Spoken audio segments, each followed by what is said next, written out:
Hello guys, आप लोग नई स्टोरी सुन सकते हो हमारे ऐप पे जाके। और इसका लिंक आपको मेरे चैनल डिस्क्रिप्शन में मिल जाएगा। सागा सीरीज नाम भी है, आप लोग नाम सर्च कर सकते हो। उसमें दो स्टोरी मिलेंगी। मैरिड टू ड्रैगन प्रिंसेस होगी एक स्टोरी, और एक नई स्टोरी आज शाम तक आ जाएगी। और बाकी जो पुरानी सीरीज़ हैं, जो कि 4 सीरीज़ यहाँ पर चलती है, इनके भी स्टार्टिंग एपिसोड्स स्टार्ट कर दिए जाएंगे मंडे से। और उसके तर्जमाई के पड़े हुए हैं 23 एपिसोड्स। बाकी और इसका पार्ट्स डालूँगा, और ये इसी वीक के अंदर सारा कुछ फिनिश हो जाएगा। आप लोग ज़रूर डाउनलोड करें सागा सीरीज़। बाकी सीरीज़ भी मंडे से अवेलेबल हो जाएंगी।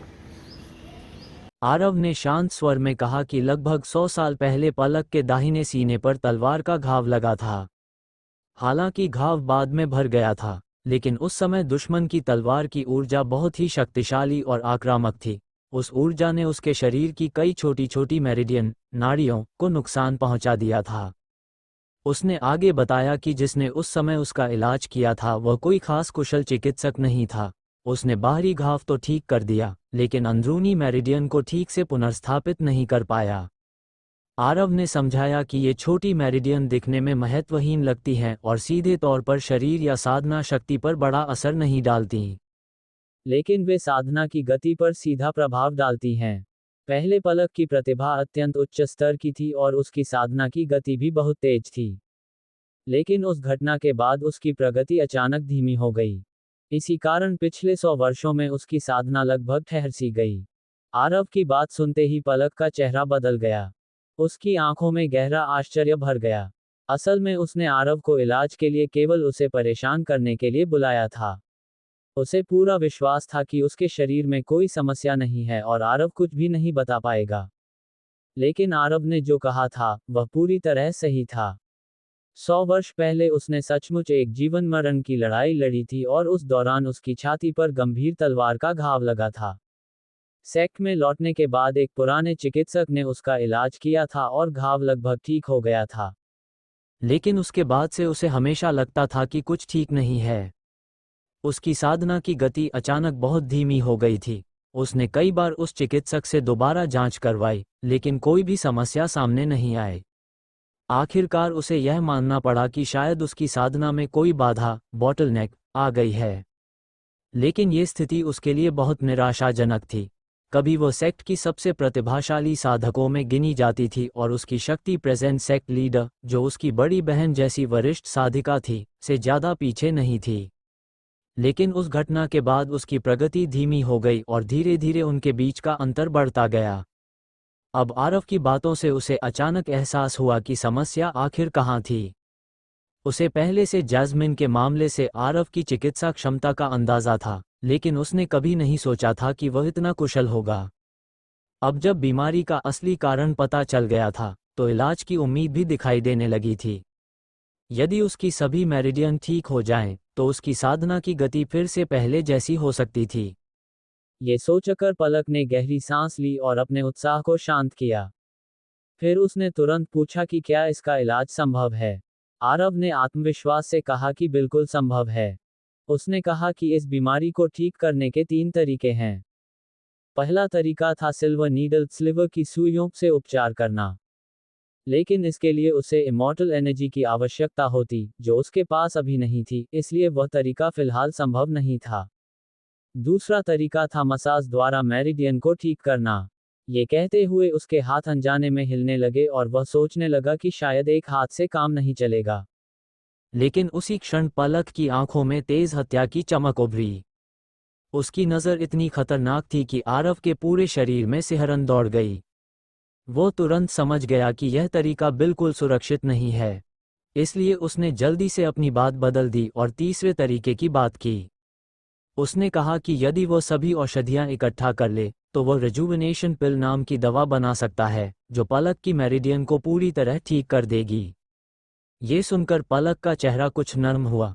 उसने पूछा कि यह कैसी औषधि है, क्योंकि उसने पहले कभी इसका नाम नहीं सुना था। आरव ने कहा कि यह उसकी निजी औषधि है और यह विशेष रूप से अमर साधकों की क्षतिग्रस्त मेरिडियन को ठीक करने के लिए बनाई गई है। असल में यह औषधि एंशंट मेडिकल सेक्ट की विरासत से आई थी। ये प्रभाव में हेवन मेंडिंग पिल जैसी थी, लेकिन वह केवल साधकों के लिए उपयुक्त थी। अमर साधकों के लिए उसकी शक्ति पर्याप्त नहीं होती, इसलिए उसके स्थान पर रिजुविनेशन पिल बनानी पड़ती है। ये सुनकर पलक के चेहरे पर खुशी चमक उठी। उसने तुरंत पूछा कि इस औषधि को बनाने में कितना समय लगेगा। आरव ने कहा कि यह औषधियों पर निर्भर करेगा। यदि सभी जड़ी बूटियां आज मिल जाएं, तो वह अगले दिन ही औषधि तैयार कर सकता है। ये सुनते ही पलक ने हाथ हिलाया। अचानक हवा में एक एंशिएंट टोकन आदेश चिन्ह प्रकट हुआ। उसके सामने की ओर ग्रैंड एल्डर और पीछे कमांड लिखा था। उसने कहा कि आरव इस टोकन को लेकर स्पिरिट मेडिसिन हॉल जा सकता है और वहां से आवश्यक औषधियां ले सकता है। आरव ने टोकन को देखते हुए पूछा कि क्या ये सच में इतना प्रभावी है, क्योंकि जिन जड़ी बूटियों की उसे आवश्यकता है वे बहुत दुर्लभ और महंगी हैं। पलक ने गर्व से कहा कि फ्लोइंग लाइट स्वॉर्ड सेक्ट में ऐसी कोई चीज नहीं है जिसे उसका टोकन हासिल न कर सके।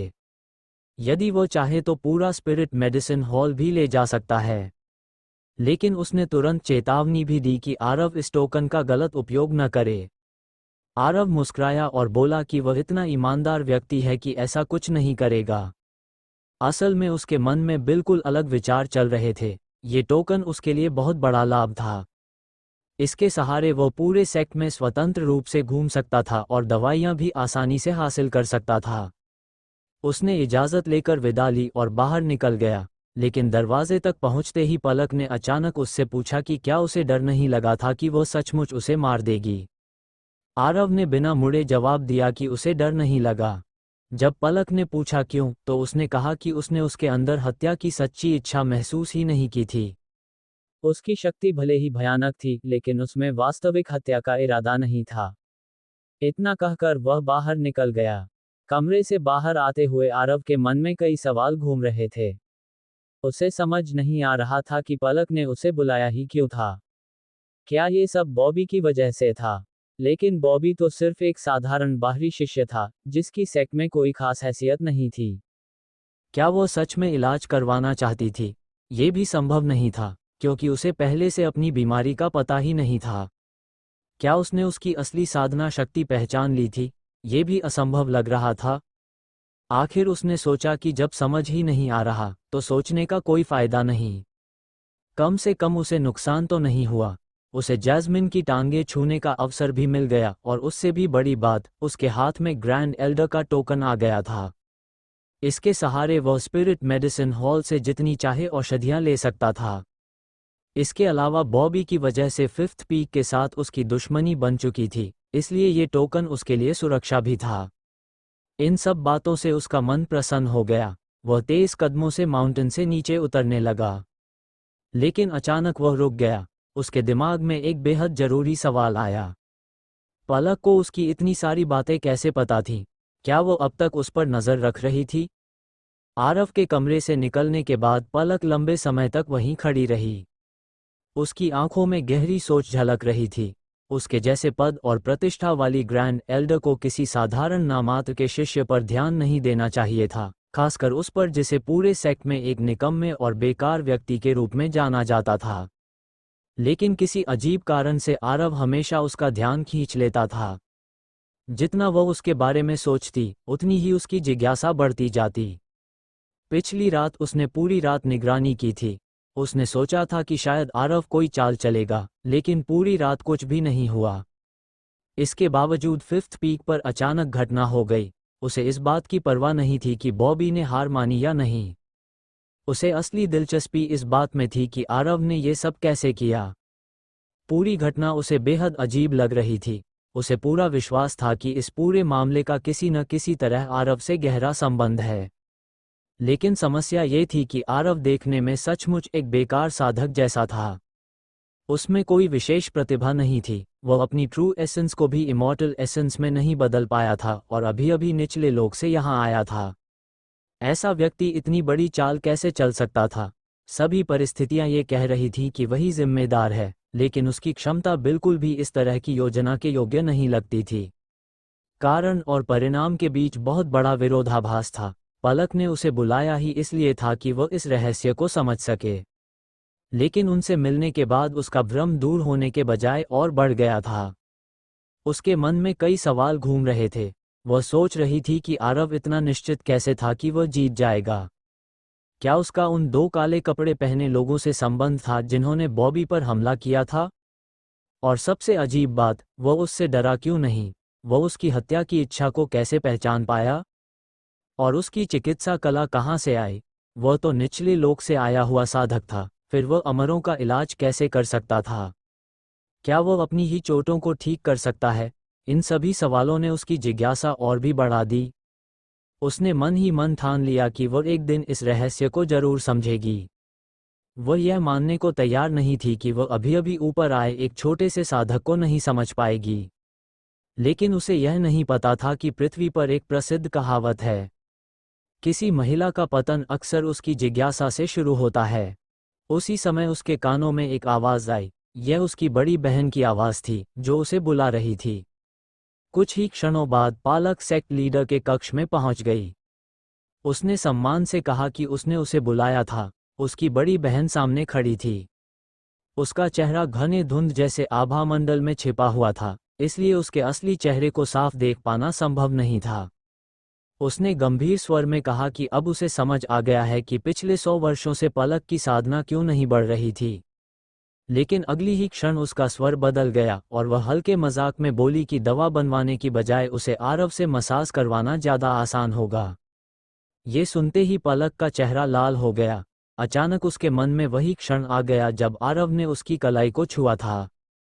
इतने वर्षों में उसने कभी किसी आदमी को अपने पास आने नहीं दिया था, लेकिन उस क्षण का स्पर्श उसके मन में जैसे बिजली की तरह बस गया था। उसके मन में आरव के स्नान का दृश्य और जीनत के साथ उसकी साधना का दृश्य भी घूमने लगा।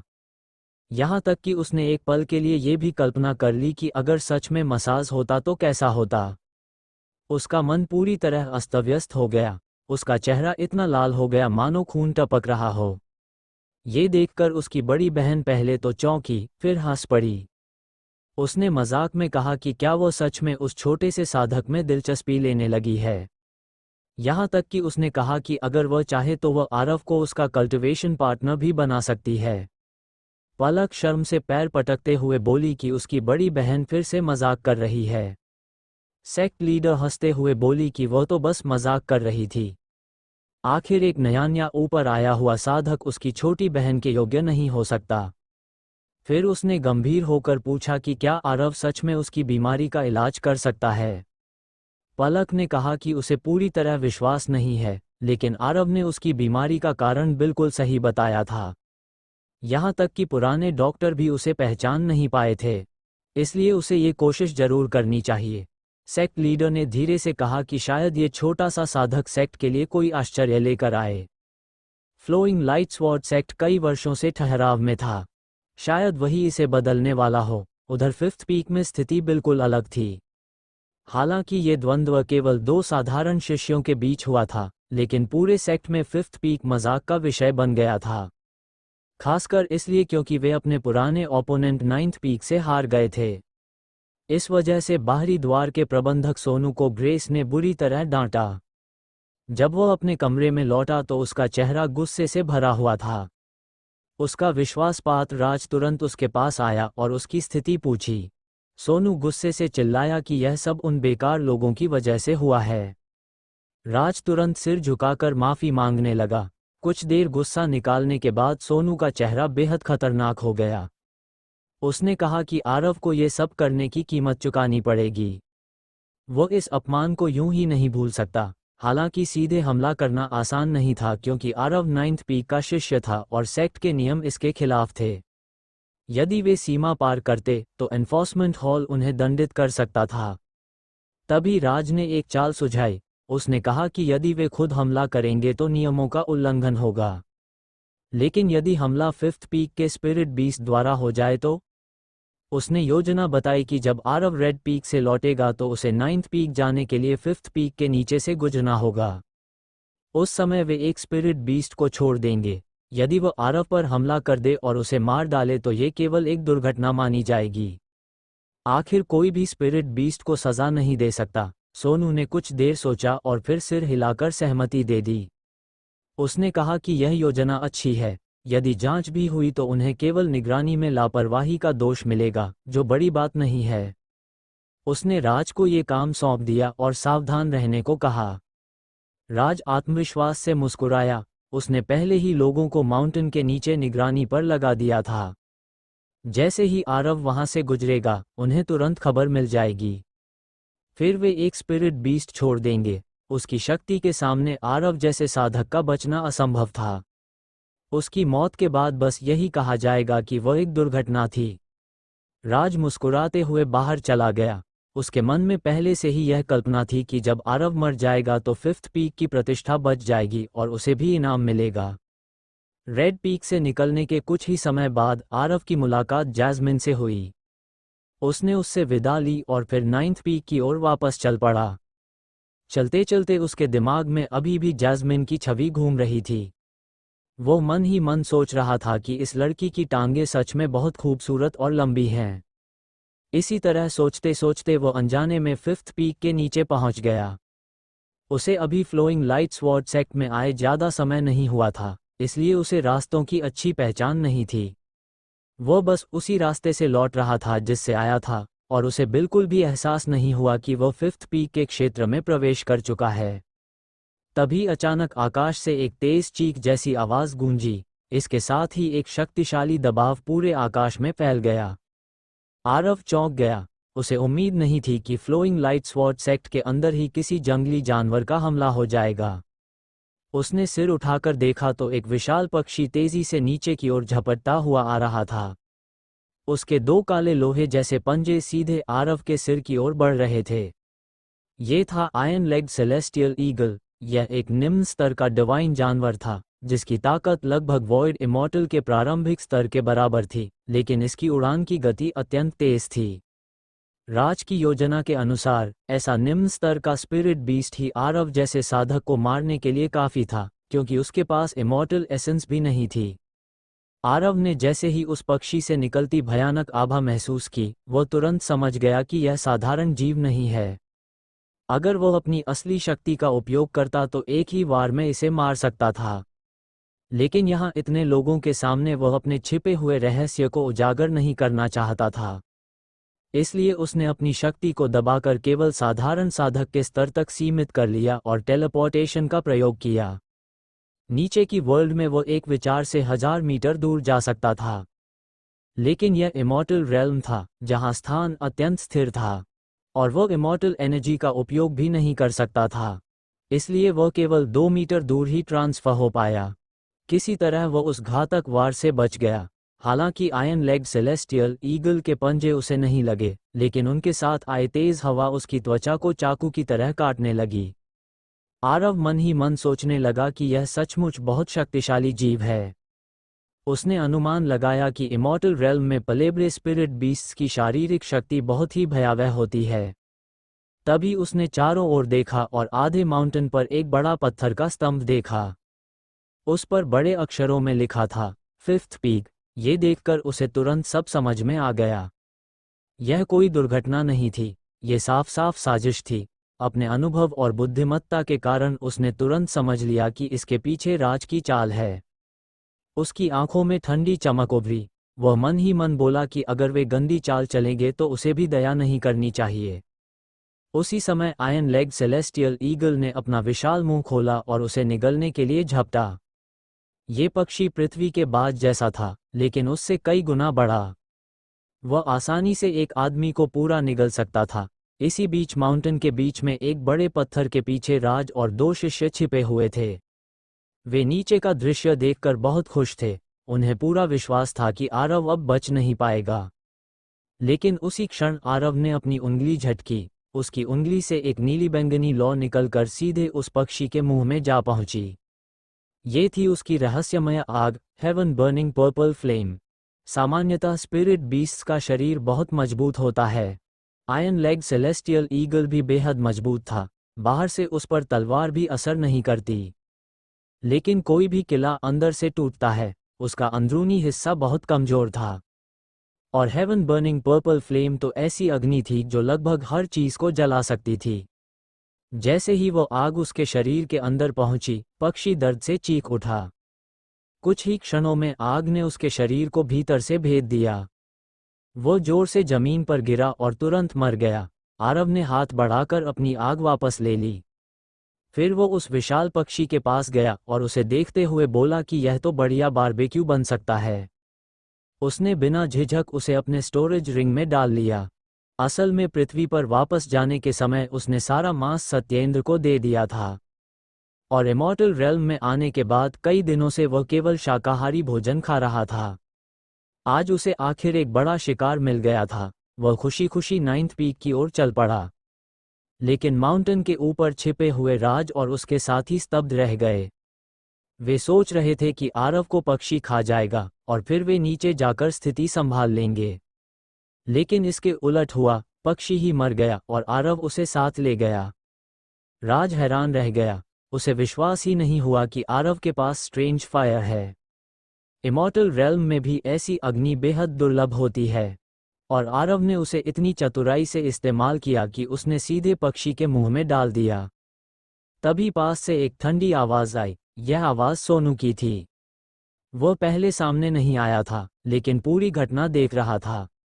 आयरन लेग सेलेस्टियल ईगल के मारे जाने से उसका चेहरा गुस्से से काला पड़ गया, क्योंकि फिफ्थ पीक के मालिक ग्रेस इन स्पिरिट बीस्ट्स को बहुत पसंद करते थे।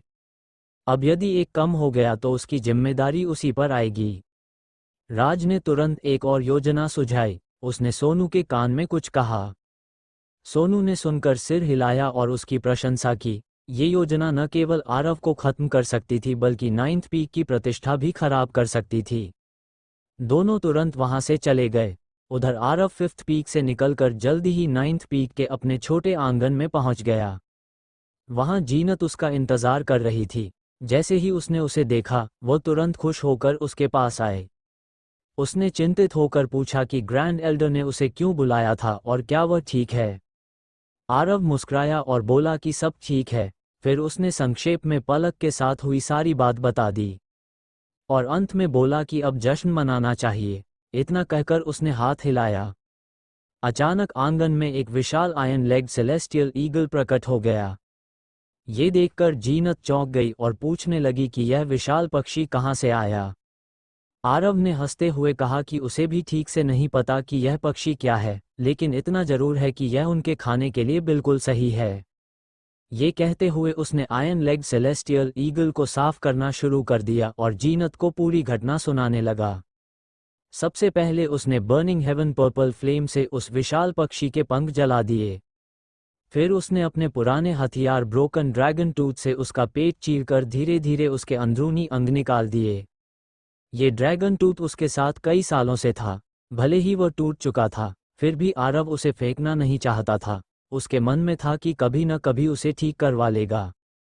जीनत ने ये सब सुनकर भौहें सिकोड़ लीं। उसे समझ आ गया कि फिफ्थ पीक के लोग जानबूझकर आरव को मारने की कोशिश कर रहे थे।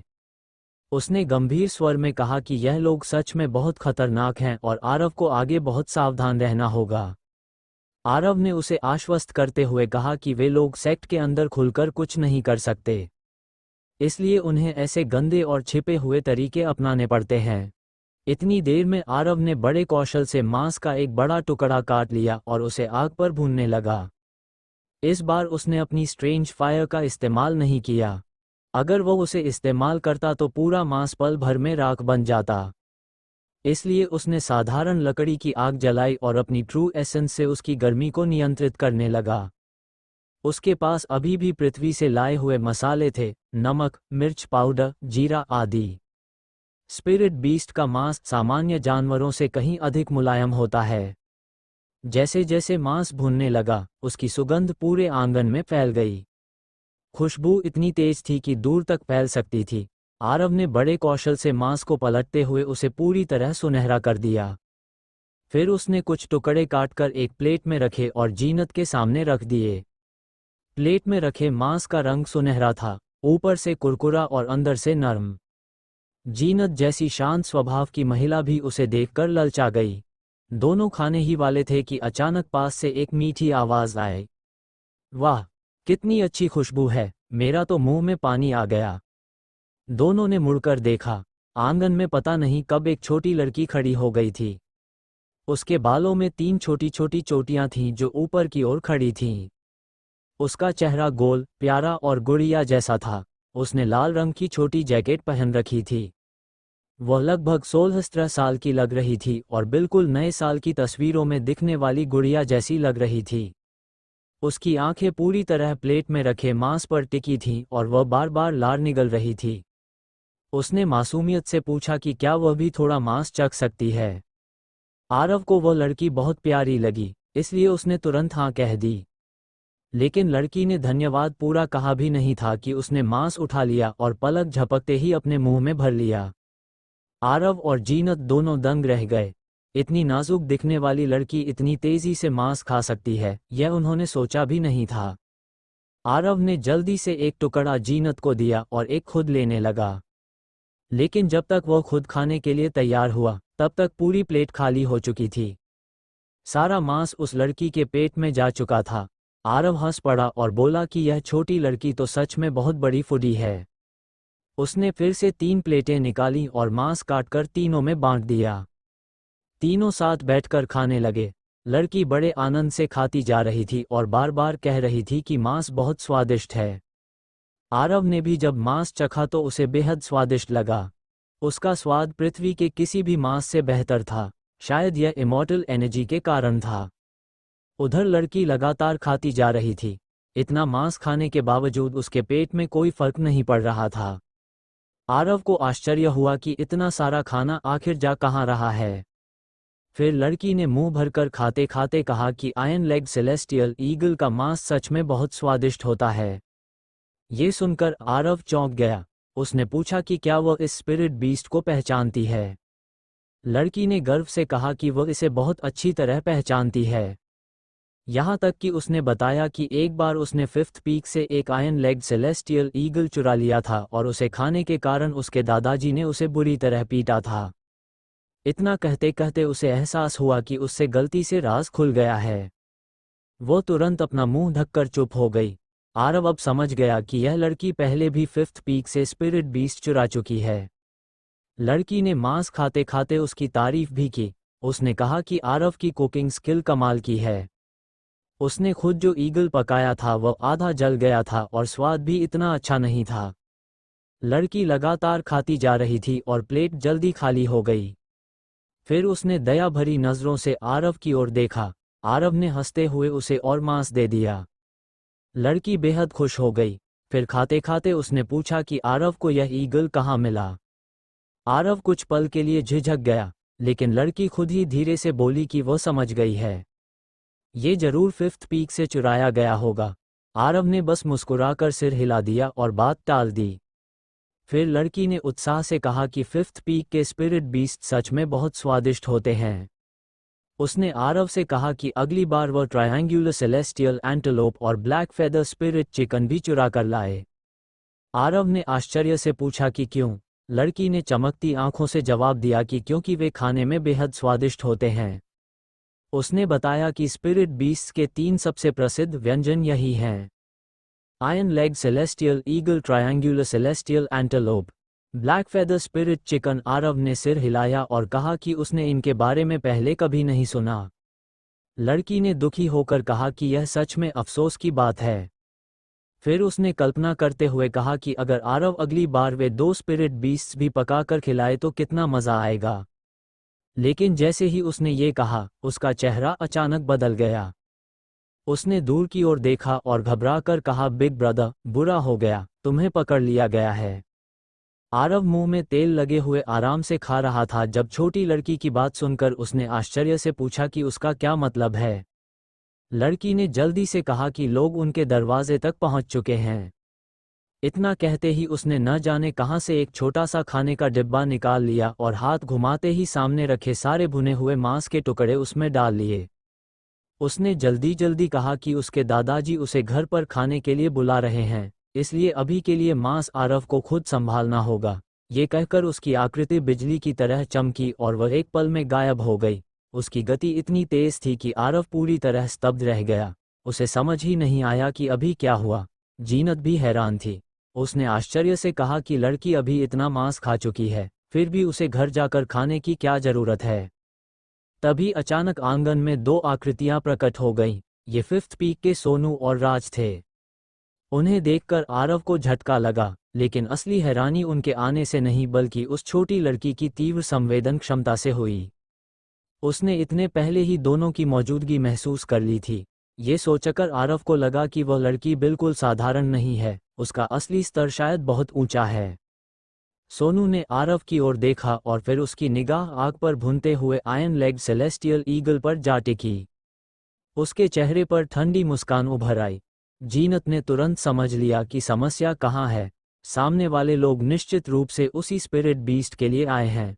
उसने तुरंत आरव को गुप्त रूप से संदेश भेजा और कहा कि वह कह दे कि उस पक्षी को उसने मारा है, क्योंकि वह सेक्ट की 8 सितारा प्रतिभा वाली शिष्या है और वे लोग उसका कुछ नहीं बिगाड़ पाएंगे। आरव ने हल्की मुस्कान के साथ उसे आश्वस्त किया और कहा कि वह इस मामले को संभाल लेगा। फिर वह मुड़ा और सहज भाव से पूछा कि दोनों सज्जनों को यहाँ किस काम से आना पड़ा है। उसने मजाक में ये भी कहा कि अगर उन्होंने अभी तक खाना नहीं खाया है तो साथ बैठकर कुछ खा सकते हैं। सोनू ने उसे व्यंग्य भरी नज़र से देखा और आग पर भुनते हुए उस सुनहरे पक्षी की ओर इशारा करते हुए पूछा कि यह क्या है। आरव ने सहजता से जवाब दिया कि उसने एक बड़ा पक्षी मारा है और किसी ने बताया कि उसका नाम आयरन लेग सेलेस्टियल ईगल है। सोनू ने अगला सवाल किया कि उसे कहाँ मारा गया था। आरव ने बिल्कुल सीधे सीधे कहा कि फिफ्थ पीक के नीचे। ये सुनते ही सोनू का चेहरा और कठोर हो गया। उसने कहा कि आरव सचमुच बहुत सीधा है, उसने खुद ही चोरी मान ली है और अब 9th पीक को इस बात का जवाब देना पड़ेगा। आरव ने शांत स्वर में पूछा कि आखिर वे लोग किस तरह का जवाब चाहते हैं। इतने में आंगन में एक और व्यक्ति प्रकट हुआ। वह था जीवन। वह 9th पीक के बाहरी शिष्यों का प्रमुख था और पिछले कुछ समय से सेक्ट की गतिविधियों पर नजर रख रहा था। इमॉर्टल हीरो अरेना की घटना के बाद उसे अंदेशा था कि फिफ्थ पीक के लोग परेशानी खड़ी करेंगे। जैसे ही उसे खबर मिली कि सोनू 9th पीक पहुंचा है, वह तुरंत वहां आ गया। जीवन ने आते ही सोनू को देखा और ताना मारते हुए कहा कि एक बाहरी प्रबंधक होकर किसी दूसरे शिखर पर आकर एक नामात्र के शिष्य को परेशान करना क्या बहुत शर्मनाक बात नहीं है। सोनू जोर से हंस पड़ा और बोला कि आज पता चल जाएगा कि असल में शर्मनाक कौन है। उसने कहा कि उसने आज 9th पीक के लिए एक बहुत बड़ा तमाशा तैयार किया है। जीवन के मन में तुरंत एक बुरा अंदेशा पैदा हो गया। उसने पूछा कि सोनू आखिर कहना क्या चाहता है। सोनू ने ठंडी मुस्कान के साथ कहा कि आज पूरे फ्लोइंग लाइट स्वॉर्ड सेक्ट को पता चल जाएगा कि 9th पीक किस स्तर का है। उसने आरोप लगाया कि कमज़ोर होना एक बात है, लेकिन चोरी और डकैती जैसे नीच काम करना दूसरी बात है, और उसे समझ नहीं आता कि जीवन अपने शिष्यों को कैसे अनुशासन सिखाता है। जीवन का चेहरा तुरंत सख्त हो गया। उसने कहा कि सोनू को साफ साफ बताना होगा कि वह क्या कहना चाहता है, क्योंकि 9th पीक की प्रतिष्ठा पर कोई भी यूं ही आरोप नहीं लगा सकता। सोनू ने आत्मविश्वास से कहा कि थोड़ी ही देर में सब स्पष्ट हो जाएगा। उसी समय दूर से कई लोग तेजी से आकर आंगन में उतर गए। ये फ्लोइंग लाइट स्वॉर्ड सेक्ट के बाकी 7 शिखरों के बाहरी प्रबंधक थे। जीवन उन्हें पहचानता था और उन्हें देखकर उसका चेहरा बदल गया। उसे समझ नहीं आया कि सोनू ने इतने लोगों को यहाँ क्यों बुलाया है। बाकी लोग भी उतने ही हैरान थे, क्योंकि उन्हें भी केवल ये कहकर बुलाया गया था कि कोई जरूरी मामला है। तभी एक और व्यक्ति प्रकट हुआ। वह एनफोर्समेंट हॉल का मुख्य डीकन पुष्पक था, जो उस दिन ड्यूटी पर था।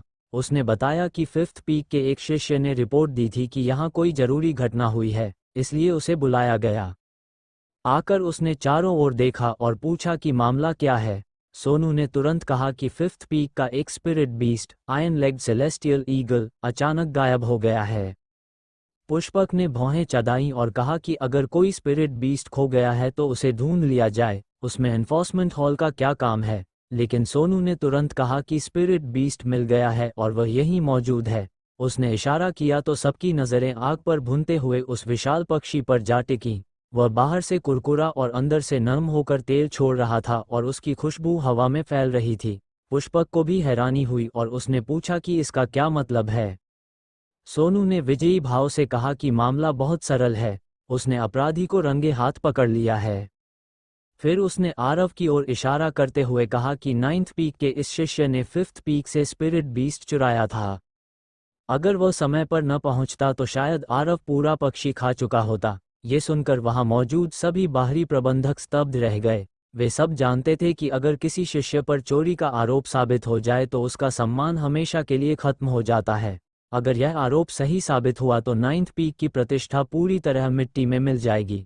अब सभी को समझ आ गया कि सोनू ने सीधे एनफोर्समेंट हॉल के मुख्य डीकन को क्यों बुलाया था। इस तरह वह दूसरे पक्ष को पलटवार का मौका ही नहीं देना चाहता था।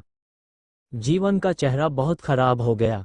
उसने सोचा था कि सोनू केवल पिछली हार का बदला लेने आया है और वह स्थिति संभाल लेगा, लेकिन उसने ऐसी चाल की उम्मीद नहीं की थी। उसने गुस्से से आरव की ओर मुड़कर पूछा कि आखिर मामला क्या है और उसे सब स्पष्ट करना होगा। सोनू ने तुरंत ताना मारते हुए कहा कि अब यह मामला एनफोर्समेंट हॉल देखेगा, क्योंकि जीवन अपने शिष्य के पक्ष में झुक सकता है। उसके शब्दों में चालाकी और विष दोनों थे।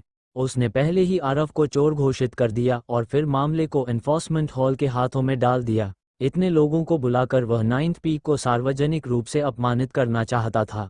अब सबकी निगाहों के सामने एनफोर्समेंट हॉल भी पक्षपात नहीं कर सकता था।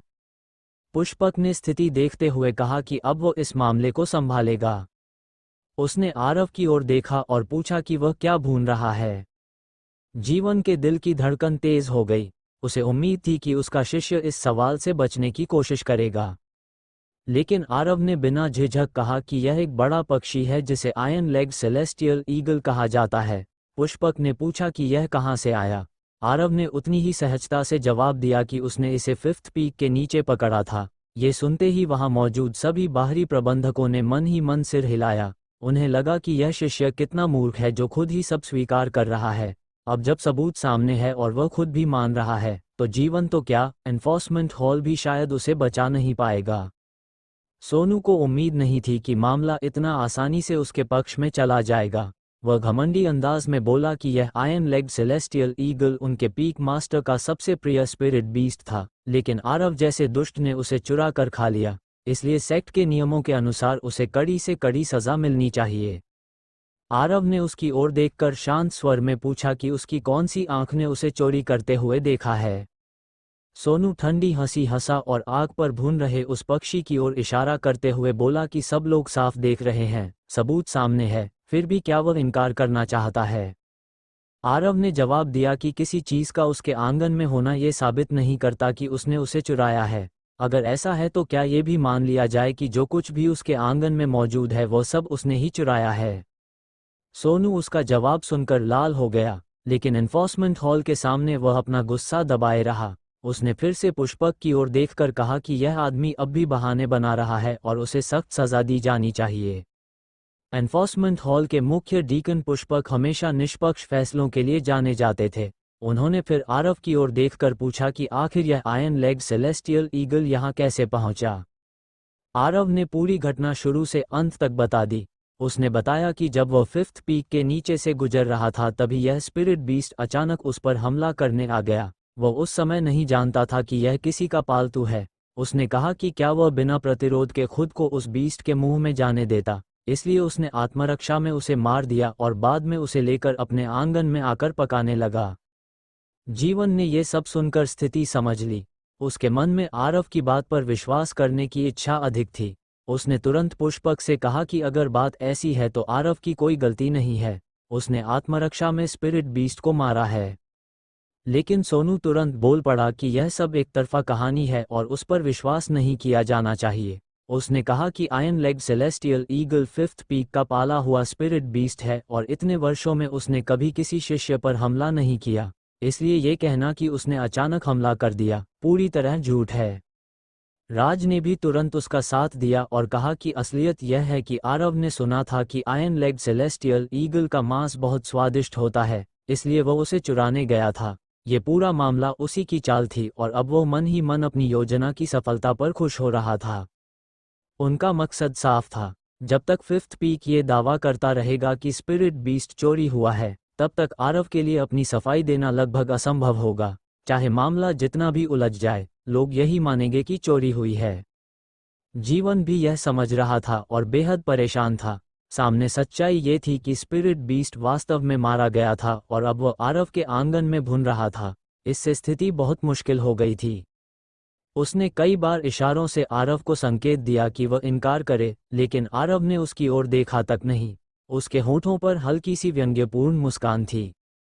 अचानक आरव ने ठंडे स्वर में कहा कि चाहे उसने उसे चुराया हो या वह खुद उस पर हमला करने आया हो, अब वह स्पिरिट बीस्ट उसके हाथ में है, जो करना है कर लें। ये सुनते ही सोनू के चेहरे पर खुशी फैल गई। उसे लगा कि आरव ने खुद ही उसके हाथ में हथियार दे दिया है। उसने तुरंत पुष्पक से कहा कि उन्होंने खुद सुना है कि यह व्यक्ति कितना घमंडी है। उसने फिफ्थ पीक का स्पिरिट बीस्ट चुराया और अब भी इतना अहंकारी है। पुष्पक का चेहरा गंभीर हो गया। दोनों पक्ष अपनी अपनी बात पर अड़े हुए थे और आरव का ये जवाब मानो एन्फोर्समेंट हॉल की प्रतिष्ठा को चुनौती दे रहा था। उन्होंने तुरंत अपने साथ आए लॉ एन्फोर्समेंट डिसाइपल्स की ओर इशारा करते हुए आदेश दिया कि उसे पकड़कर ले जाया जाए और बाद में उसका फैसला किया जाएगा। ये सुनकर जीवन का दिल बैठ गया। अब स्थिति लगभग आरव के खिलाफ जा चुकी थी।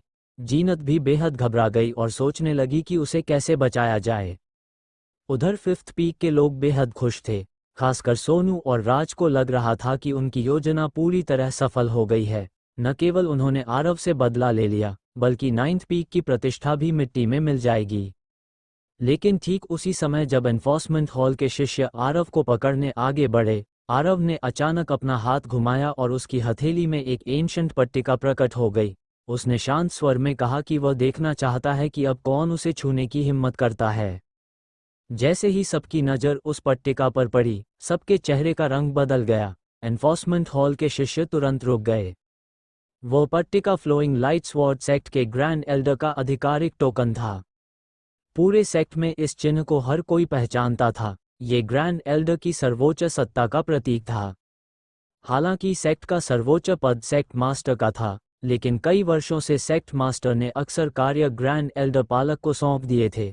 इसलिए व्यवहार में पालक की शक्ति लगभग सेक्ट मास्टर के बराबर थी और सेक्ट में सभी लोग उनका अत्यंत सम्मान करते थे। किसी ने भी यह नहीं सोचा था कि ऐसा टोकन आरव जैसे नए शिष्य के हाथ में होगा। सबसे ज्यादा हैरान सोनू और राज थे। उन्होंने इतनी बड़ी योजना बनाई थी, लेकिन इस बात की कल्पना भी नहीं की थी कि ग्रैंड एल्डर का टोकन बीच में आ जाएगा। आरव के चेहरे पर संतुष्ट मुस्कान आ गई। उसे अब समझ आ गया था कि यह टोकन सच में कितना शक्तिशाली है। जब आयरन लेग सेलेस्टियल ईगल ने उस पर हमला किया था, तभी उसने मन ही मन तय कर लिया था कि अगर फिफ्थ पीक कोई चाल चलेगा तो वह इस टोकन का इस्तेमाल करेगा। उसने शांत स्वर में कहा कि यह टोकन उसे स्वयं ग्रैंड एल्डर ने दिया है। वह चिकित्सा में निपुण है और ग्रैंड एल्डर की बीमारी का इलाज करने की तैयारी कर रहा है। उस इलाज के लिए एक जरूरी औषधीय सामग्री आयरन लेग सेलेस्टियल ईगल की हड्डी है। उसने आगे कहा कि जब वह फिफ्थ पीक से गुजर रहा था तो ये बीस्ट उस पर हमला करने आ गया, इसलिए उसने उसे मार दिया। इसमें गलत क्या है? पूरा आंगन अचानक शांत हो गया। परिस्थिति लगभग वही थी, लेकिन अब आरव के हाथ में ग्रैंड एल्डर का टोकन था और वही सब कुछ बदलने के लिए काफी था। अब स्थिति यह थी कि अगर आरव चाहे तो फिफ्थ पीक के सारे स्पिरिट बीस्ट्स भी पकड़ ले, तब भी कोई उसका कुछ नहीं बिगाड़ सकता। फिफ्थ पीक के लोगों के चेहरे काले पड़ गए। उन्हें समझ नहीं आ रहा था कि ग्रैंड एल्डर जैसी महान हस्ती ने एक नए असेंडेड कल्टिवेटर को अपना टोकन क्यों दिया। लेकिन सच्चाई सबके सामने थी और फ्लोइंग लाइट स्वॉर्ड सेक्ट में कोई भी ग्रैंड एल्डर का रूप धारण करने की हिम्मत नहीं कर सकता था। जीवन और जीनत दोनों बेहद खुश हो गए। उन्हें उम्मीद नहीं थी कि आरव इतनी आसानी से स्थिति पलट देगा। आरव ने आगे कहा कि यह बात मूल रूप से गुप्त रखी जानी थी, लेकिन जब सबने उस पर दबाव डाला तो उसे ग्रैंड एल्डर का रहस्य उजागर करना पड़ा। ये सुनकर बाकी 7 पीक्स के प्रबंधकों के मन में सिहरन दौड़ गई। कभी कभी बहुत ज्यादा रहस्य जानना खतरनाक भी हो सकता है। वे सब मन ही मन सोनू को कोस रहे थे कि उसने अपनी निजी दुश्मनी के कारण उन्हें भी इस मुसीबत में घसीट लिया। अब कुछ कहने का कोई फायदा नहीं था। सबने एक साथ कहा कि वे इस बात को बिल्कुल भी बाहर नहीं जाने देंगे। आरव ने सिर हिलाया और फिर सोनू और राज की ओर देखते हुए मुस्कुराकर पूछा कि क्या अब भी उन्हें कोई और सवाल पूछना है। सोनू और उसका साथी बेहद उदास और गंभीर दिखाई दे रहे थे। उन्होंने सोचा था कि आखिरकार उन्हें इस हमेशा के निकम्मे व्यक्ति से छुटकारा मिल जाएगा और नाइन्थ पीक की प्रतिष्ठा को पूरी तरह कुचल देंगे, लेकिन अब ऐसा लग रहा था कि वे कुछ भी हासिल नहीं कर पाएंगे। राज की योजना ये थी कि पहले एक स्पिरिट बीस्ट का उपयोग करके छिपकर हमला किया जाए। अगर वह सफल हो जाता तो सब ठीक था। अगर असफल हो जाता तो उनके पास दूसरी योजना तैयार थी कि दूसरे पक्ष पर यह झूठा आरोप लगाया जाए कि उसने फिफ्थ पीक से स्पिरिट बीस्ट चुरा लिया है और फिर उसे एनफोर्समेंट हॉल के माध्यम से खत्म कर दिया जाए। ये कई योजनाओं की एक जुड़ी हुई सीरीज थी, जिसमें अगर पहली योजना असफल हो जाए तो दूसरी तुरंत लागू हो सके। ये वास्तव में बहुत चालाक रणनीति थी। लेकिन दूसरी ओर के पास ग्रैंड एल्डर का टोकन मौजूद था। जब किसी के सामने पूर्ण शक्ति और प्रतिष्ठा हो तो सारी चालें और षड्यंत्र महत्वहीन हो जाते हैं। फिर भी अब वह पीछे नहीं हट सकता था। सोनू ने गहरी सांस ली और जबरन मुस्कुराते हुए कहा, अगर ग्रैंड एल्डर को दवा की जरूरत है, तो आप उसे मेरे फिफ्थ पीक से भी ले सकते हैं। आखिर हमारे पास स्पिरिट बीस्ट की हड्डियां भी संग्रहित हैं। आरव ने तुरंत जवाब नहीं दिया। इसके बजाय उसने हाथ बढ़ाकर भुने हुए मांस का एक टुकड़ा उठाया और कुछ ही पलों में उसे काटकर सिर्फ एक खाली हड्डी छोड़ दी। उसने हाथ में पकड़ी हुई हड्डी को हल्के से घुमाया और उसके चेहरे पर उपहास भरी मुस्कान दिखाई दी। ग्रैंड एल्डर के लिए दवा तैयार करने के लिए आयरन लेग सेलेस्टियल ईगल की हड्डियों को 2 शर्तें पूरी करनी होती हैं। पहली यह कि वे बिल्कुल ताज़ी होनी चाहिए, तुम्हारी पुरानी हड्डियां काम नहीं आएंगी। दूसरी बात यह है कि केवल वही जड़ी बूटियां प्रभावी होंगी जिन्हें मैं चबाकर निकाल सकता हूं, क्योंकि मेरी शक्ति ट्रू एसेंस है, जबकि तुम्हारी इमॉर्टल एनर्जी बहुत अधिक शक्तिशाली है और वह दवा की सामग्री को नुकसान पहुंचा देगी।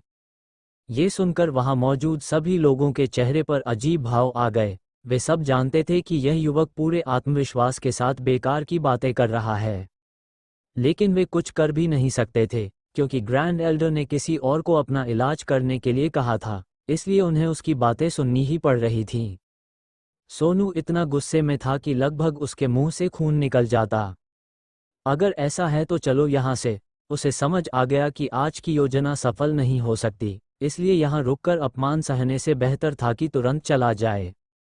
उसने पीछे खड़े अपने शिष्यों को बुलाया और जाने की तैयारी करने लगा, लेकिन आरव ने हाथ उठाकर उसे रोक दिया। जरा रुकिए, इतनी जल्दी क्यों जा रहे हैं? सोनू ने गुस्से से पूछा, अब क्या बात है? आरव ने शांत स्वर में कहा, असल में मैंने जो नुस्खा ग्रैंड एल्डर को दिया है, उसमें 3 तरह के स्पिरिट बीस्ट की हड्डियां चाहिए। अब हमारे पास आयरन लेग सेलेस्टियल ईगल तो है, लेकिन अभी 2 और जानवरों की कमी है, ट्रायंगुलर सेलेस्टियल एंटेलोप और ब्लैक फेदर स्पिरिट चिकन। मैंने सुना है कि फिफ्थ पीक के पास ये दोनों मौजूद हैं, इसलिए मैनेजर को कष्ट देना पड़ेगा कि वे उन्हें मेरे पास भेज दें। इससे मुझे खुद जाकर लाने की परेशानी नहीं होगी और फिर कोई यह भी नहीं कह सकेगा कि मैंने उन्हें चुरा लिया। ये सुनते ही सोनू को अत्यधिक अपमान महसूस हुआ। उसके शरीर में खून उबलने लगा और उसके मुंह तक खून आ गया, लेकिन उसने उसे किसी तरह निगल लिया। वह इतना गुस्से में क्यों था, ये समझना मुश्किल नहीं था। वह यहाँ चोर पकड़ने आया था, लेकिन चोर पकड़ना तो दूर, उसे 2 और स्पिरिट बीस्ट देकर जाना पड़ रहा था। यह ऐसा था जैसे किसी ने बाएं गाल पर थप्पड़ मारा हो और न केवल तुम गुस्सा कर सकते हो, न जवाब दे सकते हो, बल्कि मुस्कुराते हुए अपना दायां गाल भी आगे बढ़ाना पड़ रहा हो। इससे बड़ा अपमान और क्या हो सकता था? लेकिन उनके पास कोई विकल्प नहीं था, क्योंकि सामने वाले के पास ग्रैंड एल्डर का टोकन था। 2 स्पिरिट बीस्ट देना तो दूर, अगर वह फिफ्थ पीक के सारे स्पिरिट बीस्ट भी ले जाता तो भी उन्हें रोकने का कोई तरीका नहीं था, यहाँ तक कि पीक मास्टर भी कुछ नहीं कर सकता था। उसका बदसूरत होता चेहरा देखकर आरव बहुत खुश होकर मुस्कुराया।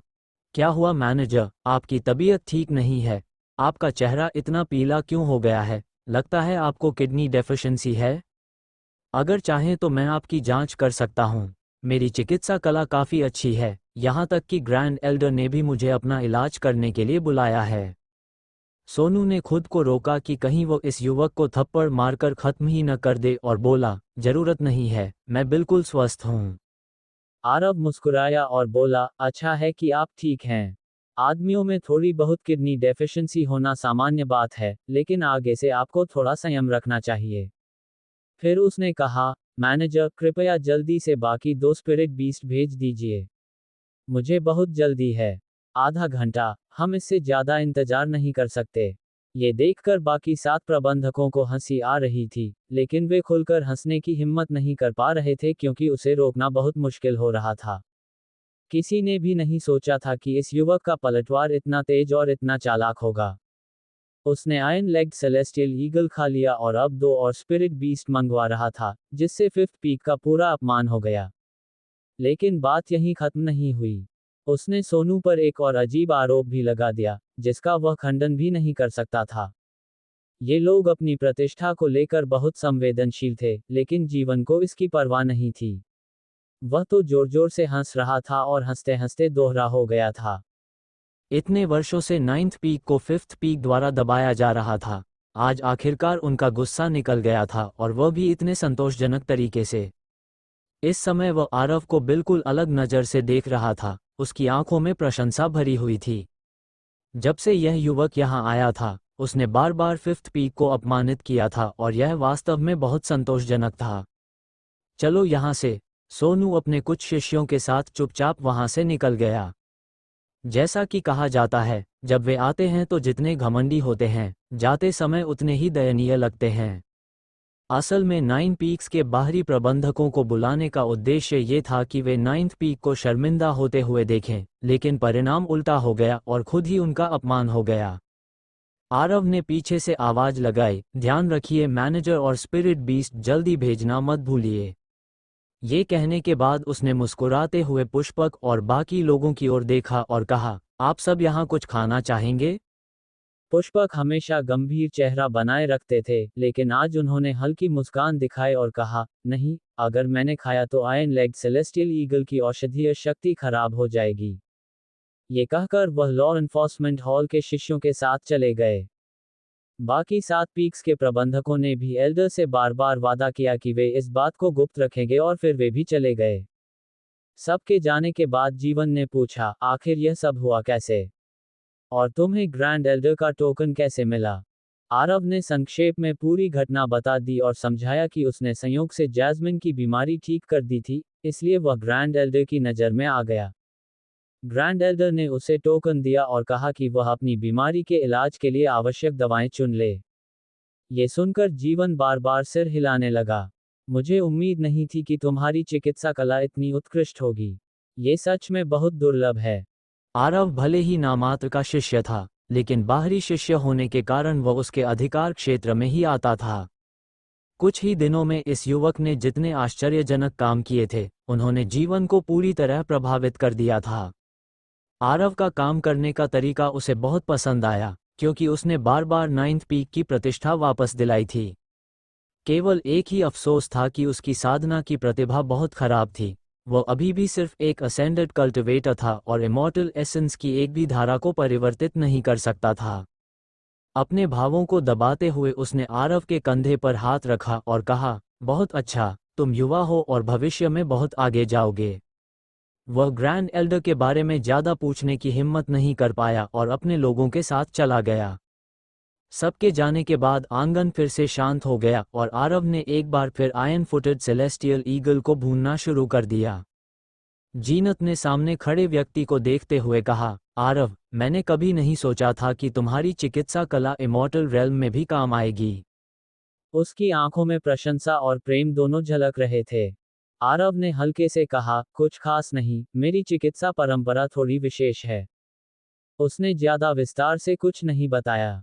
जीनत ने फिर पूछा, आरव, क्या तुम्हें लगता है कि फिफ्थ पीक के लोग तुम्हारी बात मानेंगे? आरव ने कुशलता से भुना हुआ मांस प्लेट में रखते हुए कहा, मुझे लगता है कि वे ऐसा करेंगे, जब तक कि वे ग्रैंड एल्डर के आदेश का उल्लंघन करने की हिम्मत न करें। जैसे ही उसने ये कहा, दूर से 2 आकृतियां तेजी से दौड़ती हुई आईं और कुछ ही क्षणों में आंगन में पहुंच गईं। वे फिफ्थ पीक के 2 बाहरी शिष्य थे। उन दोनों के साथ 2 स्पिरिट बीस्ट भी थे, वही ट्रायंगुलर इमॉर्टल एंटेलोप और ब्लैक फेदर स्पिरिट चिकन जिनका आरव ने पहले उल्लेख किया था। फिफ्थ पीक के वे दोनों शिष्य भी नहीं जानते थे कि आखिर मामला क्या है। सोनू के आदेश के अनुसार वे दोनों स्पिरिट बीस्ट यहाँ छोड़कर तुरंत वापस मुड़ गए। आरव ने सामने खड़े 2 स्पिरिट बीस्ट को देखकर संतुष्टि से सिर हिलाया। बुरा नहीं है, बुरा नहीं है, काफी मोटेताजे हैं। ट्रायंगुलर इमॉर्टल एंटेलोप पृथ्वी के एंटेलोप जैसा ही दिखता था, बस आकार में लगभग 2 गुना था और उसके सिर पर 3 सींग थे। ब्लैक फेदर स्पिरिट चिकन देखने में किसी बड़े कौवे जैसा लगता था, उसका रूप ज्यादा सुंदर नहीं था। आरव को ये भी समझ नहीं आ रहा था कि उस छोटी लड़की का वर्णन सही था या नहीं, लेकिन स्वाद कैसा होगा ये देखने वाली बात थी। जीनत ने पूछा, आरव, तुम इनका क्या करने वाले हो? आरव ने सहज भाव से कहा, बिल्कुल खाएंगे। फिफ्थ पीक ने इतनी स्वादिष्ट चीजें भेजी हैं, अगर इन्हें न खाया जाए तो ये तो बर्बादी होगी। ये कहते हुए उसने पहले ही ब्रोकन ड्रैगन टूथ निकाल लिया। दोनों स्पिरिट बीस्ट विशेष रस्सियों से कसकर बांधे हुए थे, इसलिए उन्हें मारना बिल्कुल कठिन नहीं था। जीनत ने कहा, लेकिन हम इतना सब कैसे खा पाएंगे? आरव मुस्कुराया और बोला, जल्दी मत करो। जो बच जाएगा उसे रख लेंगे और बाद में खा लेंगे। और सिर्फ हम ही नहीं खाएंगे। जब ग्रैंड एल्डर की ओर से कोई यहाँ आएगा तो उन्हें भी थोड़ा दे देंगे ताकि सब मिलकर खा सकें। जीनत ने हैरानी से पूछा, तुम्हारा मतलब है कि ग्रैंड एल्डर किसी को भेजेंगी? आरव ने सिर हिलाया, बिल्कुल, आज मैंने उनका टोकन इस्तेमाल किया है। एनफोर्समेंट हॉल निश्चित रूप से इसकी रिपोर्ट करेगा और जांच भी करेगा। मुझे लगता है कि जल्द ही कोई यहाँ आने वाला है। जीनत ने हल्का सा ओह कहा और सिर हिलाया। उधर आरव काम में लग गया। उसने पंख जला दिए, चमड़ी उतारी, पेट साफ किया और अंदर के अंग निकाल दिए। उसके हाथों की हर हरकत तेज और बहुत कुशल थी। कुछ ही देर में चूल्हे पर रखा आयरन फुटेड सेलेस्टियल ईगल अकेला नहीं रहा। उसके साथ 2 और दुर्भाग्यशाली साथी जुड़ गए और तीनों स्पिरिट बीस्ट मिलकर खाने की मेज के लिए शानदार व्यंजन बनने लगे। आरव कुशलता से ग्रिल को पलटता रहा और हाथों से लगातार मसाले छिड़कता रहा। जल्दी ही चारों ओर गहरी सुगंध फैल गई। वाह, कितनी अच्छी खुशबू है। उसी समय पीछे से किसी के लार निगलने की आवाज फिर सुनाई दी। पता नहीं कब वह छोटी लड़की फिर से उनके पास आकर खड़ी हो गई थी और उसकी आंखें आग पर रखे भोजन पर टिकी हुई थीं। वो उत्साह से बोली, बड़े भाई, आप तो कमाल हैं। आपने सच में ट्रायंगुलर इमॉर्टल एंटेलोप और ब्लैक फेदर स्पिरिट चिकन भी ले आए। अपने होंठ चाटते हुए उसने कहा, ये सब तो स्वादिष्ट खाना है। बड़े भाई, क्या मुझे थोड़ा और मिल सकता है? आरव ने जानबूझकर सख्ती से कहा, बिल्कुल नहीं। तुम में बिल्कुल भी वफादारी नहीं है। अभी थोड़ी देर पहले तुम सबसे पहले भाग गई थी। लड़की थोड़ी शर्मिंदा होकर बोली, उस समय स्थिति थोड़ी अजीब थी। मुझे डर था कि वे लोग गलत समझेंगे और सोचेंगे कि मैंने आपके साथ मिलकर आयरन लेग सेलेस्टियल ईगल चुरा लिया है। अगर ऐसा होता तो मेरे दादाजी मुझे मार ही डालते। उसके सेब जैसे लाल गाल और भी लाल हो गए। फिर उसने उत्साह से कहा, लेकिन बड़े भाई, आप तो बहुत अद्भुत हैं। आपने उन लोगों को संभाल भी लिया और मेरे लिए 2 स्वादिष्ट व्यंजन भी ले आए। आप तो मेरे आइडल जैसे हैं। वह अपने नर्म सफ़ेद हाथों को रगड़ते हुए बोली, बड़े भाई, क्या आप मुझे थोड़ा सा दे सकते हैं? मैं भी स्वाद चखना चाहती हूँ। आरव ने हंसते हुए कहा, नहीं, यह मेरा है। मैं तुम्हें क्यों दूँ? असल में वह सच में नाराज नहीं था। उसे यह छोटी खाने की शौकीन लड़की काफी मजेदार लग रही थी और वह बस उसे छेड़ना चाहता था। तब तक ट्रायंगुलर एंटेलोप और ब्लैक फेदर स्पिरिट चिकन लगभग पक चुके थे।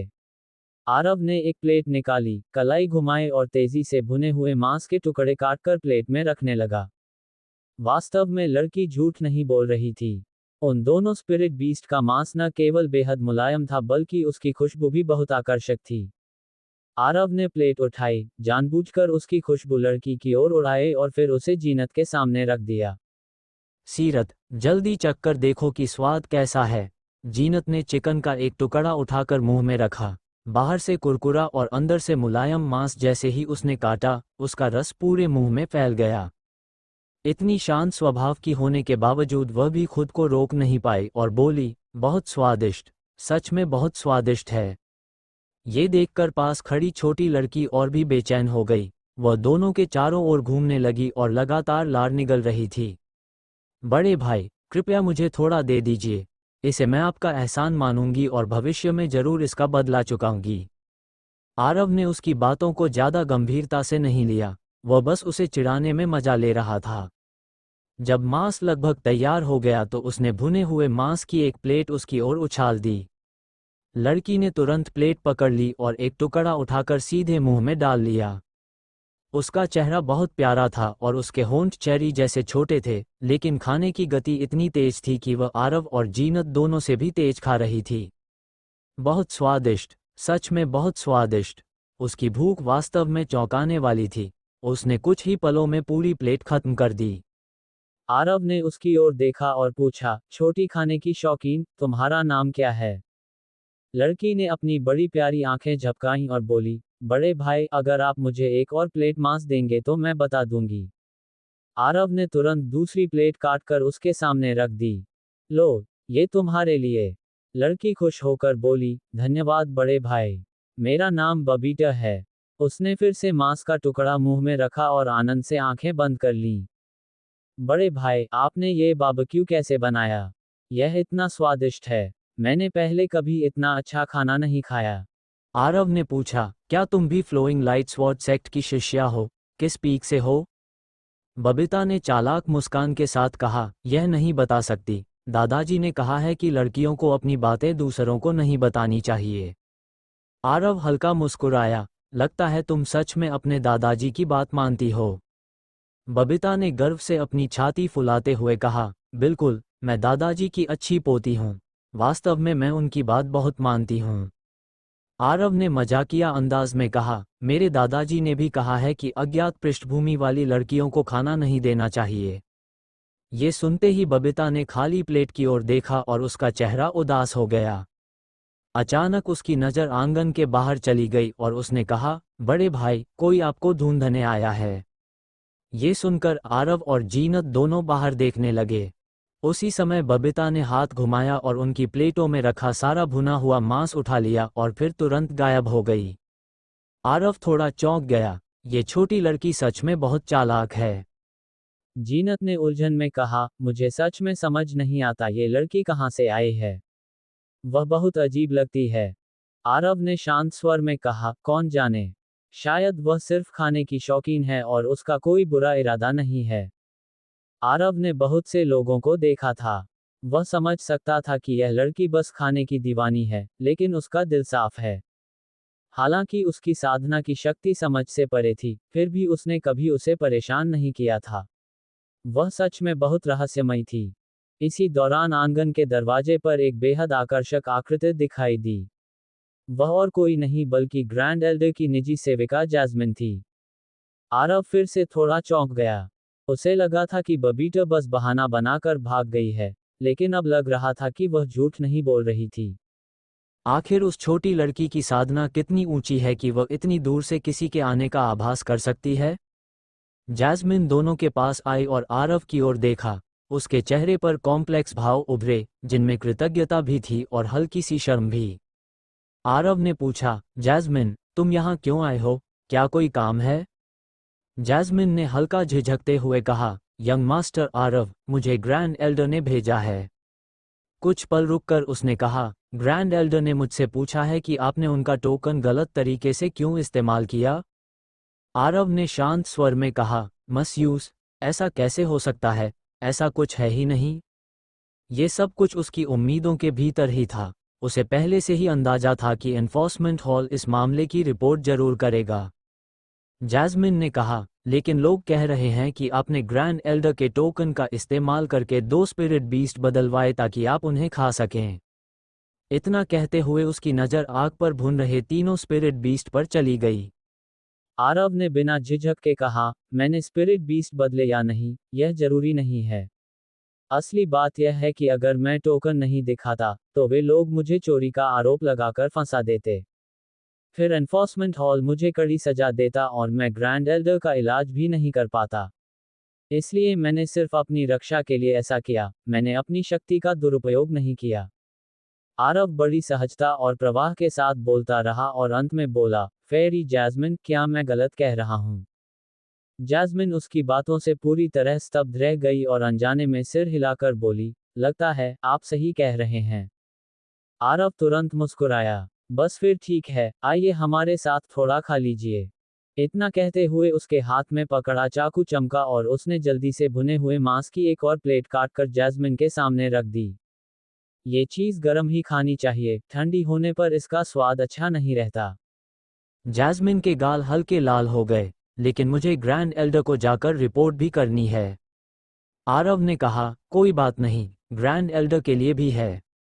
इतना कहते हुए उसने फिर से छोटा चाकू चलाया और तीनों स्पिरिट बीस्ट से सुनहरे भूरे रंग का भुना हुआ मांस काटकर 3 प्लेटें तैयार कर दी। उसकी खुशबू इतनी आकर्षक थी कि कोई भी मना नहीं कर सकता था। इसे वापस ले जाकर ग्रैंड एल्डर को दे दीजिए। पहले आप मेरा बनाया हुआ खाना चखिए, अभी समय है। जैस्मिन ने हल्का सा संकोच किया, फिर बोली, ठीक है। उसने तीनों प्लेटें अपने स्टोरेज रिंग में रख लीं और फिर आरव द्वारा दी गई प्लेट उठाई। उसने भुने हुए मांस का एक टुकड़ा उठाकर धीरे से अपने मुंह में रखा।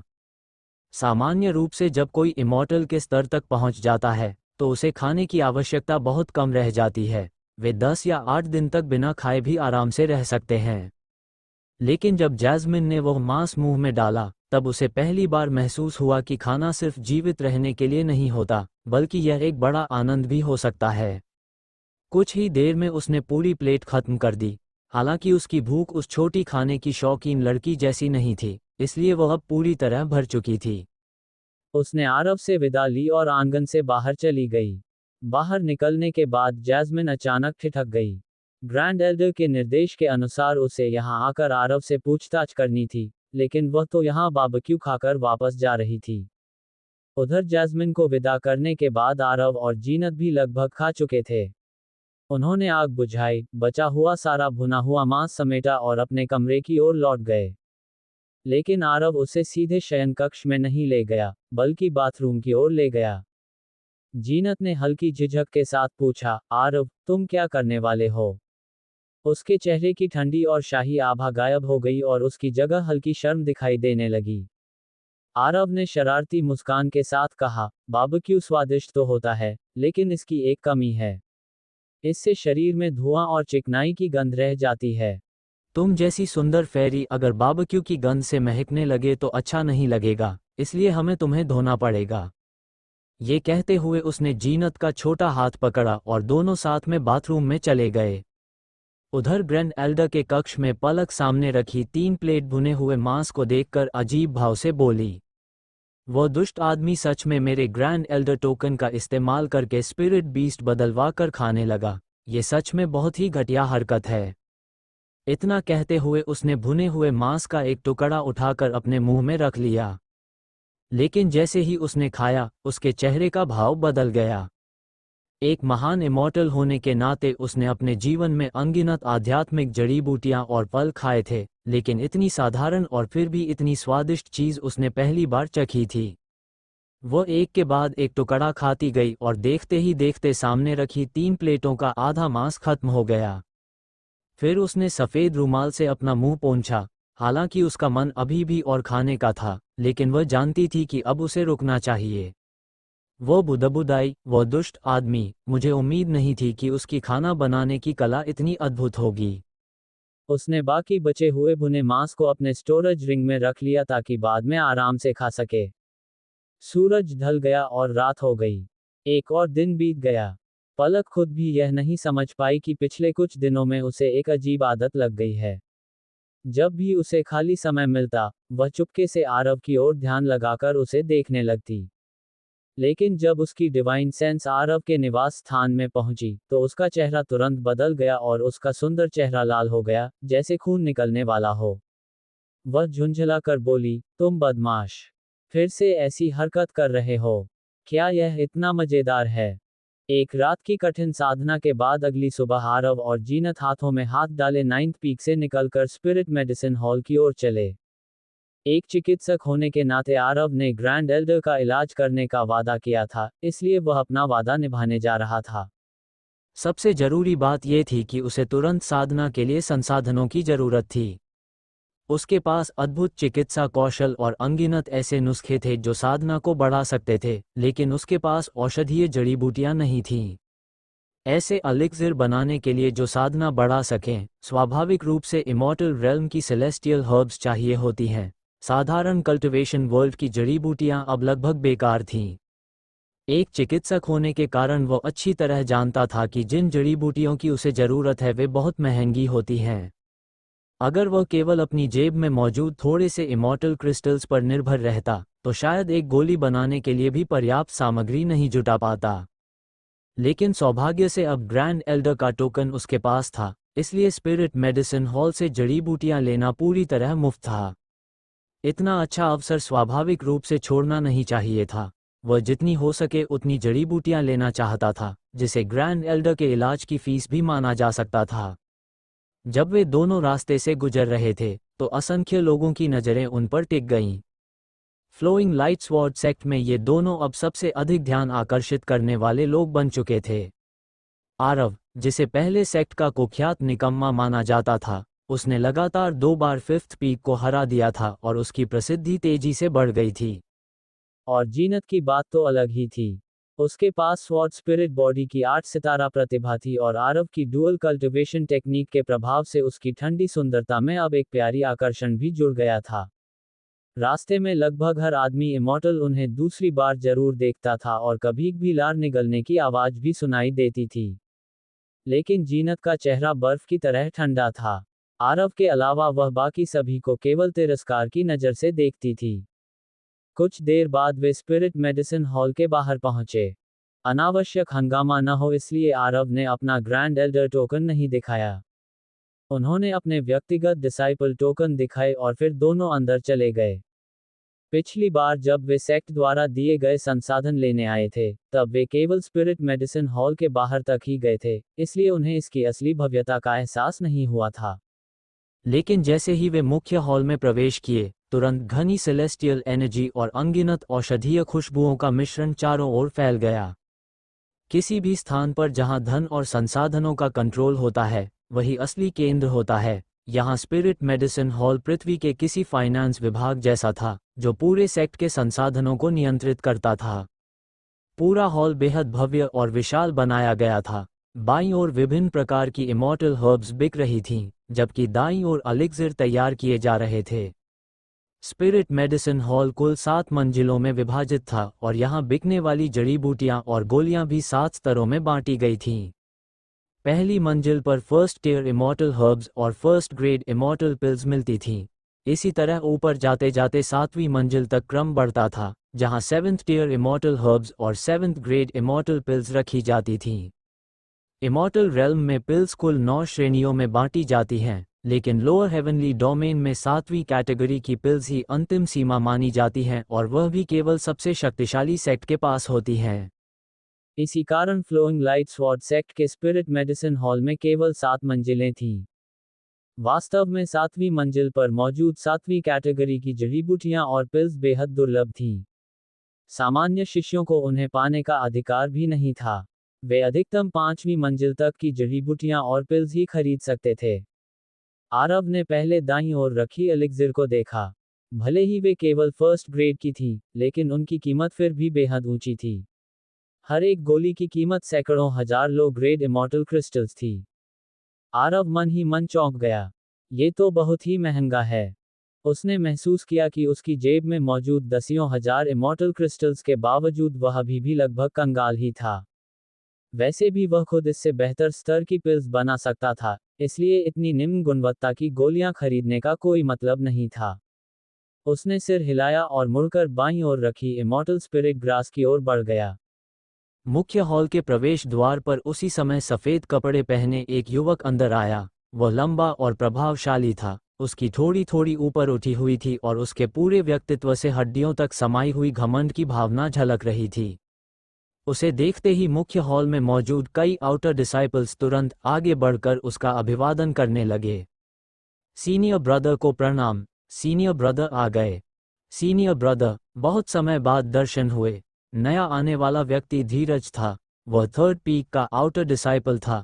उसकी साधना वॉइड इमॉर्टल रेल्म के शिखर तक पहुंच चुकी थी और साथ ही वह प्रतिष्ठित देशमुख फैमिली से भी था, इसलिए आउटर डिसाइपल्स के बीच उसकी स्थिति काफ़ी ऊंची थी। सबके अभिवादन के जवाब में उसने बस हल्का सा सिर हिलाया। उसका चेहरा घमंडी बना रहा। लेकिन जैसे ही उसकी नज़र जीनत पर पड़ी, उसका भाव तुरंत बदल गया और उसकी आंखों में गहरा मोह दिखाई देने लगा। यह कोई आश्चर्य की बात नहीं थी। फ्लोइंग लाइट स्वॉर्ड सेक्ट में सुंदर महिला इमॉर्टल्स की कमी नहीं थी, लेकिन जीनत जैसी सुंदरता बहुत ही दुर्लभ थी। धीरज मन ही मन सोचने लगा कि सेक्ट में इतनी सुंदर महिला शिष्या कब आई। वह अभी बाहर प्रशिक्षण से लौटा था और उसे सेक्ट में हाल ही में हुई घटनाओं के बारे में कुछ भी पता नहीं था। इसलिए उसने पास खड़े कुछ डिसाइपल्स को बुलाकर पूछताछ की। कुछ ही क्षणों में उन लोगों ने आरव और जीनत के बारे में सारी जानकारी उसे बता दी। जब धीरज को पता चला कि 8 सितारा प्रतिभा वाली स्वॉर्ड स्पिरिट बॉडी जैसी असाधारण प्रतिभा वास्तव में एक ऐसे व्यक्ति के साथ है जिसे पूरे सेक्ट में निकम्मा माना जाता है, तो उसका चेहरा बदल गया और अंत में उसके होठों पर मुस्कान आ गई। उसके विचार में जीनत अभी इमॉर्टल रेल्म में आई थी और यहाँ की स्थिति से अनजान थी। सीधे शब्दों में कहें तो वह बोली थी, जब वह किसी वास्तव में उत्कृष्ट आदमी इमॉर्टल को देखेगी, तो निश्चित रूप से इस निकम्मे को तुरंत छोड़ देगी। ये सोचकर वह तुरंत उनके पास चला गया। धीरज ने उनके सामने आकर रास्ता रोक लिया। उसने आरव को पूरी तरह अनदेखा कर दिया और जीनत की ओर सम्मान से हाथ जोड़कर बोला, मैं धीरज हूँ, थर्ड पीक का आउटर डिसाइपल। फेरी को मेरा प्रणाम। आउटर सेक्ट के उत्कृष्ट डिसाइपल्स में से एक होने के कारण उसे अपने ऊपर बहुत गर्व था। वो एक प्रतिष्ठित परिवार में जन्मा था, उसकी साधना भी मजबूत थी और उसका रूप भी आकर्षक था, इसलिए उसके आसपास हमेशा कई महिला इमॉर्टल्स रहती थीं जो खुद आगे बढ़कर उससे मित्रता करना चाहती थीं। इसी कारण धीरज पूरी आत्मविश्वास से भरा हुआ था और उसने ऐसा अंदाज बनाया जो उसे बेहद आकर्षक लगता था। उसके विचार में 8 सितारा प्रतिभा वाली स्वॉर्ड स्पिरिट भी उसे नए सम्मान की नज़र से देखेगी या कम से कम उस पर अच्छा प्रभाव जरूर पड़ेगा। लेकिन परिणाम पूरी तरह उल्टा हुआ। जीनत ने उसे बस ठंडी नज़र से देखा और कहा, रास्ते से हट जाओ। स्काई सेक्ट की पूर्व सुप्रीम एल्डर होने के कारण उसने बहुत कुछ देखा था और तुरंत समझ गई कि सामने वाला क्या सोच रहा है। ऐसे आत्ममुग्ध लोगों के प्रति उसका रवैया स्वाभाविक रूप से अच्छा नहीं हो सकता था। धीरज कुछ क्षण के लिए स्तब्ध रह गया। इतने वर्षों में ये पहली बार था जब उसे इतनी शर्मनाक स्थिति का सामना करना पड़ा। अब तक हर महिला डिसाइपल उसे खुश करने की कोशिश करती थी। किसी ने उसे इतनी साफ और सीधे तरीके से कभी मना नहीं किया था। लेकिन फिर उसने सोचा कि शायद सामने वाली को उसके परिवार की शक्ति और सेक्ट में उसकी स्थिति का पता नहीं है। अगर इन दो बातों को अलग कर दिया जाए और केवल रूप की बात की जाए तो सच में वह सामने खड़े युवक से थोड़ा कम आकर्षक था। धीरज ने फिर कहा, फेरी, मैं देशमुख फैमिली से हूं और उस परिवार का कोर डिसाइपल भी हूं। मैं सेक्ट में 200 वर्षों से हूं और मेरी साधना अब वॉइड इमॉर्टल रेल्म के शिखर पर है। ये कहते हुए उसने गर्व से जीनत की ओर देखा, मानो उसकी प्रतिक्रिया देखना चाहता हो। उसकी सबसे बड़ी शान उसका परिवार और उसकी साधना की प्रगति थी। 200 वर्षों में वॉइड इमॉर्टल रेल्म के शिखर तक पहुंचना वास्तव में कई डिसाइपल्स के बीच बहुत उत्कृष्ट उपलब्धि मानी जाती थी। लेकिन उसकी उम्मीदों के विपरीत जीनत की आंखों में हल्का सा तिरस्कार दिखाई दिया। हाँ, वह साफ साफ तिरस्कार ही था। धीरज को क्या पता कि आरव ने इमॉर्टल रेल्म में आने के 7 दिनों के भीतर ही वॉइड इमॉर्टल रेल्म के लेट स्टेज तक पहुंच हासिल कर ली थी। जब तुलना सामने हो तो 200 साल में वॉइड इमॉर्टल रेल्म के शिखर तक पहुंचना वास्तव में कचरे जैसा लगता था। ऐसी स्थिति में अगर कोई व्यक्ति इस उपलब्धि का घमंड करे तो बदले में केवल तिरस्कार ही मिलेगा। आरव का धैर्य अब खत्म हो गया। वह ठंडे स्वर में बोला, क्या कर रहे हो तुम? इतनी देर से बकवास किए जा रहे हो। क्या तुमने नहीं सुना मेरी औरत ने तुम्हें यहाँ से दफा होने को कहा है? आरव के मन में गुस्सा उमड़ आया था। यह आदमी लगातार बकवास कर रहा था और उसे बिल्कुल भी गंभीरता से नहीं ले रहा था। और वास्तव में ऐसा ही था। अहंकारी धीरज जैसे व्यक्ति के लिए आरव जैसा निकम्मा कोई महत्व नहीं रखता था। अगर जीनत उसे डांट देती तो वह सह सकता था, क्योंकि वह 8 सितारा प्रतिभा वाली स्वॉर्ड स्पिरिट बॉडी थी और उसके दिल की देवी भी। लेकिन यह आदमी आखिर था क्या? धीरज का चेहरा ठंडा हो गया और उसने कहा, तुम जैसे कचरे को, जिसके पास इमॉर्टल एसेंस की एक बूंद भी नहीं है, मुझसे बात करने का अधिकार किसने दिया? ये सुनकर जीनत तुरंत क्रोधित हो गई। मेरे रास्ते से हट जाओ। तुम मेरे आदमी के जूते उठाने के भी योग्य नहीं हो। धीरज का चेहरा और भी बदसूरत हो गया। फेरी, तुम्हें इस निकम्मे ने धोखा दिया है। उसके लिए यह बेहद बेरहम था कि उसकी देवी इस बेकार आदमी का पक्ष ले रही थी। उसके विचार में आरव उसकी तुलना के योग्य भी नहीं था। उसे लगा जीनत जरूर मीठी बातों में आ गई है। वह बोला, फेरी, इस आदमी ने बॉबी को भी धोखा दिया था, लेकिन वह सब नीच और घटिया तरीकों से किया गया था। बॉबी आखिर है क्या? वह मेरे सामने कुछ भी नहीं है। भले ही इस निकम्मे ने पहले 10,000 लो ग्रेड इमॉर्टल क्रिस्टल्स हासिल कर लिए हों, लेकिन मेरी देशमुख फैमिली के सामने वह अभी भी एक भिखारी ही है। फिर उसने गर्व से कहा, तुम अभी एलिक्सिर वाले हिस्से से आए हो। लगता है तुम्हारे पास पैसे नहीं हैं और तुम कुछ खरीद नहीं पा रही हो। अगर तुम मेरी मित्र बनने के लिए तैयार हो जाओ, तो यहाँ मौजूद किसी भी एलिक्सिर को चुन लो। उसका पूरा भुगतान मैं करूँगा। ये कहते हुए उसने थोड़ी और ऊंची कर ली और बेहद गर्व से खड़ा हो गया। उसे लगा कि ये दोनों अभी एलिक्सिर वाले हिस्से से आए हैं और कुछ खरीदा नहीं, इसलिए जरूर गरीब होंगे। लेकिन उसे क्या पता था कि आरव चाहे तो यहाँ की सारी एलिक्सियर्स उठा सकता था। बात पैसे की नहीं थी, बल्कि उसे इन निम्न स्तर की गोलियों में कोई दिलचस्पी ही नहीं थी। ये देखकर कि यह आदमी पैसे से उन्हें खरीदना चाहता है, आरव के चेहरे पर व्यंग्य भरी मुस्कान आ गई। उसने हाथ उठाकर जीनत को शांत किया और फिर धीरज से कहा, तो तुम्हारा मतलब है कि तुम बहुत अमीर हो? धीरज ने तिरस्कार से होंठ सिकोड़ लिए। बिल्कुल, मैं देशमुख फैमिली का कोर डिसाइपल हूँ। तुम्हारे जैसे लोग पूरी जिंदगी मुझे सिर्फ दूर से देख सकते हैं। उसके चेहरे हेलो गाइस, आप लोग नई स्टोरी सुन सकते हो हमारे ऐप पे जाके, और इसका लिंक आपको मेरे चैनल डिस्क्रिप्शन में मिल जाएगा। सागा सीरीज नाम भी है, आप लोग नाम सर्च कर सकते हो। उसमें 2 स्टोरी मिलेंगी। मैरिड टू ड्रैगन प्रिंसेस होगी एक स्टोरी, और एक नई स्टोरी आज शाम तक आ जाएगी। और बाकी जो पुरानी सीरीज़ हैं, जो कि 4 सीरीज़ यहाँ पर चलती हैं, इनके भी स्टार्टिंग एपिसोड्स स्टार्ट कर दिए जाएंगे मंडे से, और उसके तर्जमाई के पड़े हुए हैं 23 एपिसोड्स। बाकी और इसका पार्ट्स डालूँगा, और ये इसी वीक के अंदर सारा कुछ फिनिश हो जाएगा।